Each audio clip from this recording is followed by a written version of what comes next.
hometowns, as typically they were high school grads who had no other job opportunities. Then, when they got these jobs in the prison, it wasn't like they actually got anything resembling training. Basically, what happened when they were hired was they were given a uniform, a badge, and a nightstick, and were then sent out to take charge of one of the 40-man prisoner companies all by themselves, with little to no instruction or guidance on how to go about their jobs. Then, in addition to not having any training, not having any way of understanding or communicating with the inmates, and being asked to look after too many men at once, these guards were often overworked, as they had to work an extra job just to make ends meet. Meanwhile, even as there were prisoner uprisings in other facilities around the state, nothing would be done in Attica in response to these issues. Not even when more prisoners were sent their way, increasing their overcrowding problems and making their already pre-existing issues worse, was anything done to improve the situation and make Attica a safer environment for all involved. Instead, the pre-existing problems were left to stew, while the heat was, if anything, turned up. In other words, things in Attica had been heating up for some time now, and for anyone paying attention, they seemed set to boil over at any moment.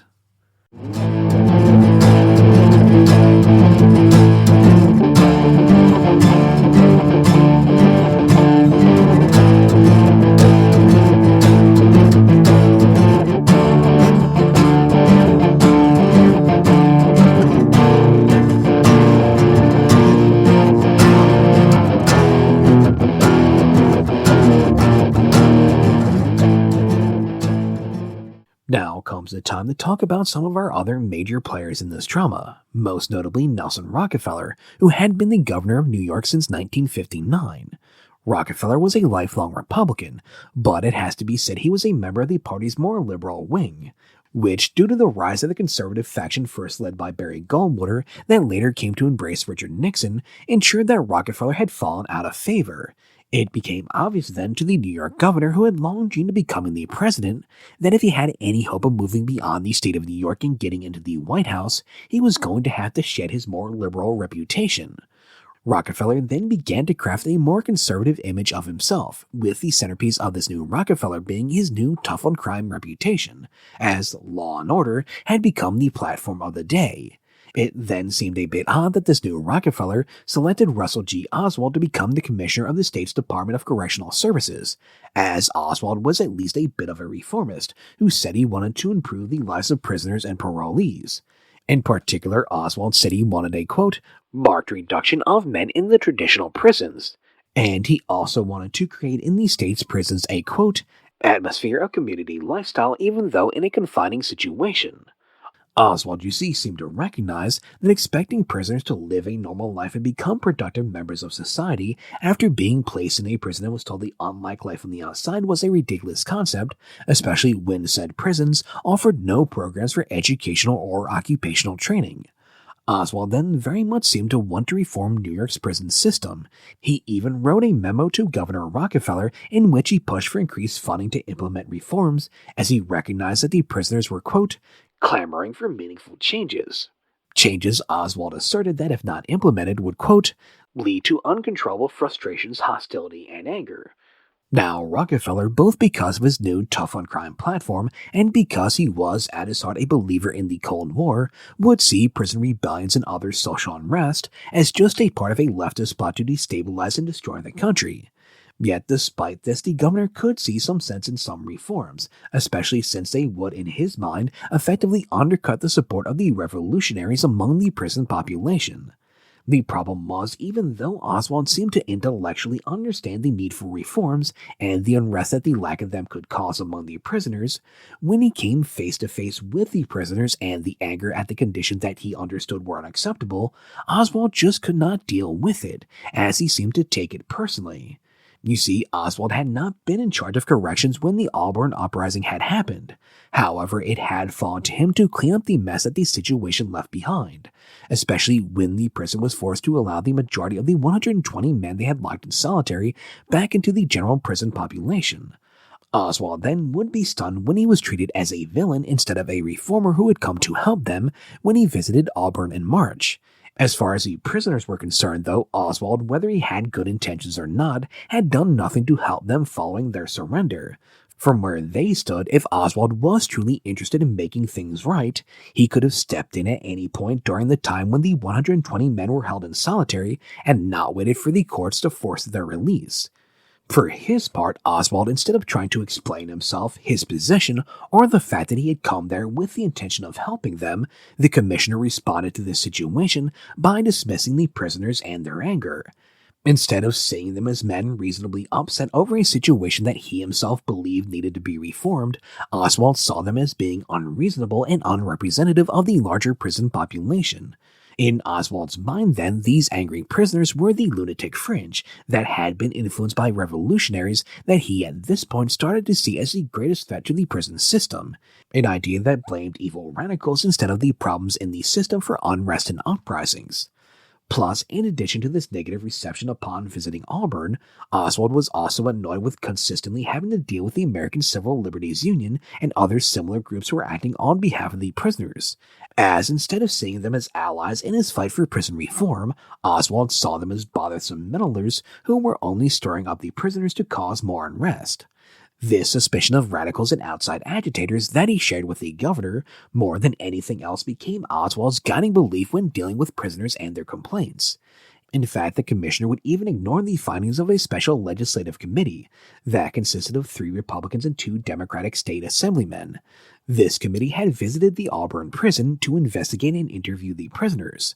It was from these interviews and this investigation that the committee found evidence of significant harassment of prisoners and evidence of injury among the prisoners, likely due to the actions of the prison's guards, yet Oswald did nothing.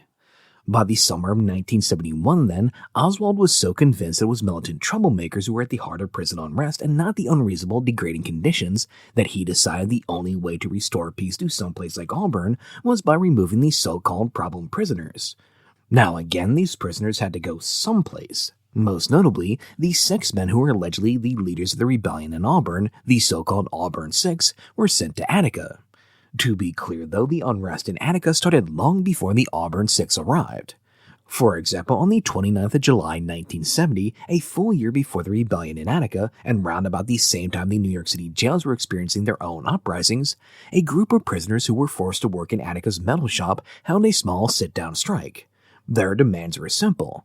They wanted an increase in wages, as they argued the tiny pittance of 6 to 29 cents a day they were paid made them little more than slaves, especially since half of said meager pay was held back by prison officials until their release, a system that ensured the inmates had no ability to buy the basic necessities they needed to get by, especially at the highly inflated prices at the prison's commissary, meaning they didn't have enough money to buy things like enough food to survive on, or shampoo, or an extra roll of toilet paper, or toothpaste, and a toothbrush, a situation that was bad enough in and of itself.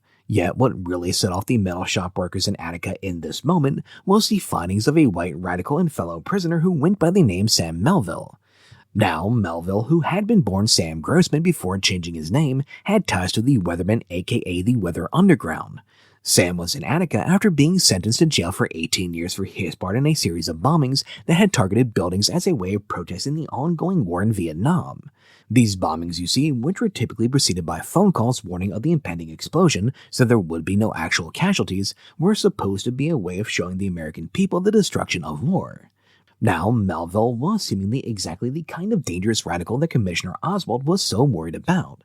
After all, he'd also been involved in the initial uprising in the tombs before being sent up to Attica. Yet the piece of writing that led to the strike wasn't some revolutionary call to arms. Instead, it was an expose into the economics of the metal shop, the commissary, and the prison laundry. According to Melville's research, in 1969 and 1970, the state of New York had made $1.2 million in sales off of the labor of the men in the metal shop, who again were only paid pennies a day. This document had made its way around the prison, which led to the strike. A strike that was reportedly entirely peaceful in nature. The striking prisoners even sent representatives to meet with prison supervisors hoping to negotiate some kind of raise in pay. However, in response to these attempted peaceful negotiations, the superintendent of Attica Prison, Vincent Mancusi, had the representatives locked in their cells, while having any others he suspected of being troublemakers transferred to other facilities. Mancusi, you see, much like Oswald and Rockefeller, didn't see these complaints as valid. Instead, he dismissed them as the work of black militant troublemakers. For Mancusi, there was only one way to deal with those who bucked authority, and that was to punish them severely. Unsurprisingly then, instead of resolving the situation, Mancusi's tactics only served to upset the metal shop workers even more. So they responded by calling for a full-scale strike. Now, initially, only the metal shop workers from B-Wing took part in this strike. Again, though, it would be Mancusi's heavy-handed tactics that ensured that the problem spread. You see, when Mancusi responded by locking down all of B Block following their attempted strike, the very next day all 450 prisoners who worked in the metal shop responded by going on strike. Perhaps sensing that his tactics weren't working, Mancusi then reached out to the Commissioner of Corrections at the time, Paul McGinnis, who had the radical idea of talking with the striking prisoners. Discussions that resulted in the 6-cent a day wages being raised to 25 cents, while the maximum wages went from 29 cents to a full $1. Superintendent Mancusi, though, seemed to take the wrong lesson from this situation, as instead of learning that peaceful resolutions were possible by listening to and responding to prisoners' concerns, the superintendent instead decided that he should punish all involved to make sure something similar never happened again. Most notably, he took a number of those he'd already locked in their cells and now segregated them into solitary in Housing Block Z, which was the same place where the so-called Auburn Six would eventually be sent. You see, these 6 so-called ringleaders had been among those put into solitary for months following the rebellion before the courts decided the state shouldn't just do that. So, to get these alleged troublemakers out of Auburn, Commissioner Oswald had them transferred to Attica, the old sweeping problems under the rug philosophy. To be fair, I guess Oswald's plan was, if he couldn't put them into solitary in Auburn, he'd just put them into solitary in Attica. The problem was, as they'd shown already, these men were familiar with the law, and they knew they couldn't be held in isolation indefinitely.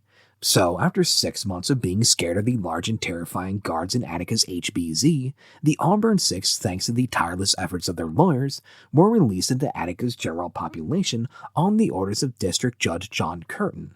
Now, as you might expect, Attica's corrections officers didn't like this decision, as they felt it undermined their authority, thereby making their job even more dangerous.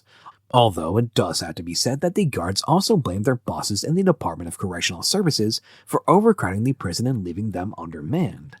Plus, they were also well aware of how they had never received from the state any training whatsoever, much less anything on how to specifically deal with these more militant and politically active prisoners. Meanwhile, Superintendent Mancusi was especially enraged by this turn of events, as he believed these 6 bad eggs would brainwash the rest of the prisoners. The thing was, as we've seen, it was Mancusi and the other correction officials who were the ones most responsible for upsetting and radicalizing the prisoners.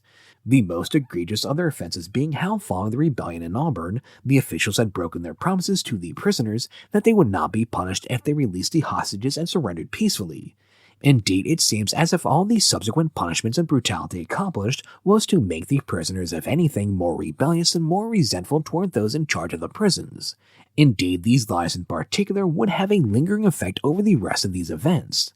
Now, that being said, the increasing presence of more politically minded prisoners, including the Auburn Six, did have some effect on their fellow inmates. Take, for example, Frank Smith, more commonly known by his nickname Big Black.